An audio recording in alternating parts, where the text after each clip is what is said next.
کیا یہ ظلم نہیں ہے کہ اسی دریائے فرات کے کنارے یزید پلید کی حکومت کے دور میں نبی کریم صلی اللہ علیہ وآلہ وسلم کے نواسے حسین رضی اللہ تعالیٰ عنہ کو کتنا مظلومانہ شہید کر دیا گیا کربلا کے میدان میں، اس شہزادے کو جو جنت میں نوجوانوں کے سردار ہیں۔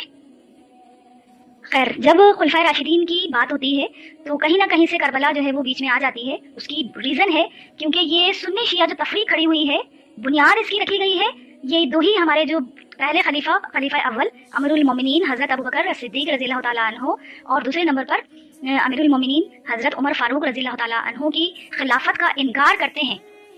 شیعہ حضرات۔ اس کی وجہ سے ہمیں اس بات کو بیلنس رکھنا ہوگا کہ ہم نہ تو رافضی ہیں اور نہ ہی ناصبی ہیں۔ ہم نہ اس طرح رافضیت کا اعلان کر سکتے ہیں کہ ہم حضرت علی اور حسن حسین کی محبت میں اتنا غلو کر جائیں کہ ہم نے خلفائے راشدین کی خلافت کا بھی انکار کر دینا ہے، ایسا نہیں کرنا ہے۔ اور پھر دوسری طرف نہ ہی ہمیں ناصبی بننا ہے، ابوبکر اور حضرت عمر کی خلافت کو اتنا آگے بڑھائیں، اتنی ان کی فضیلت اور اہمیت کو ذکر کریں کہ حضرت علی اور حسن حسین کی ہی توہین کرنا شروع کر دیں۔ یہ دونوں ایکسٹریم رویے ہیں اور ان دونوں کے اندر ہمیں یکسانیت کے اعتبار سے، بیلنس کے اعتبار سے بہت ہی زیادہ میانہ روی کا مظاہرہ کرنا چاہیے۔ جس حضرت علی کے بارے میں مطلب اتنا ذکر آتا ہے، وہ خود حضرت علی حضرت عمر کی شان میں اس طرح بات کر رہے ہیں کہ جب حضرت عمر رضی اللہ تعالیٰ عنہ شہید ہو گئے ہیں اور میت پر لوگ جو ہیں وہ آہو گریہ کر رہے ہیں، تو اس موقع پر عبداللہ ابن مسعود روایت کرتے ہیں، صحیح بخاری شریف کی حدیث مبارکہ ہے، اور کچھ الفاظ اس طریقے سے تھے کہ اے عمر، مجھے یقین تھا کہ تم عنقریب اپنے ان دو ساتھیوں سے جا ملو گے کہ نبی کریم صلی اللہ علیہ وآلہ وسلم سے میں نے بارہا یہ الفاظ سنے تھے کہ نبی کریم صلی اللہ علیہ وآلہ وسلم اپنے اکثر باتوں کے دوران اس طرح گفتگو فرمایا کرتے تھے کہ عموماً آپ کا کلام اس طرح ہوتا تھا کہ میں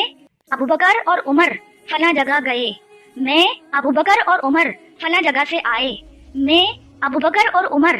نے فلاں کام کیا۔ آپ علیہ السلام اپنی اکثر ایکٹیویٹیز کے دوران میں کیے ہوئے کاموں کے بیان کرنے کے لیے ابوبکر اور عمر کو اکٹھا ذکر کیا کرتے تھے۔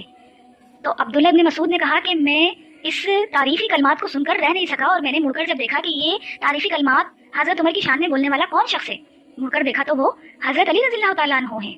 تو حضرت علی رضی اللہ تعالیٰ عنہ تو حضرت عمر کی فضیلت بیان کرنے میں کسی اعتبار سے کنجوسی نہیں کر رہے ہیں، خیانت نہیں کر رہے ہیں، لیکن حضرت علی رضی اللہ تعالیٰ عنہ کے ماننے والوں کو کیا ہو گیا ہے، جو نعوذ باللہ حضرت عمر رضی اللہ تعالیٰ عنہ کو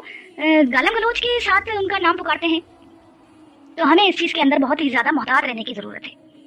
نہ ہی ہمیں شیعوں کے طریقے پر چلنا ہے کہ حضرت عمر سے ہم خدا نہ خواستہ کوئی بغض رکھیں، اور نہ ہی ہمیں اس طریقے سے ناصبیوں کے طریقے پر عمل کرنا ہے کہ ہم کوئی حضرت علی یا حسن حسین کے ساتھ بغض کا معاملہ کریں۔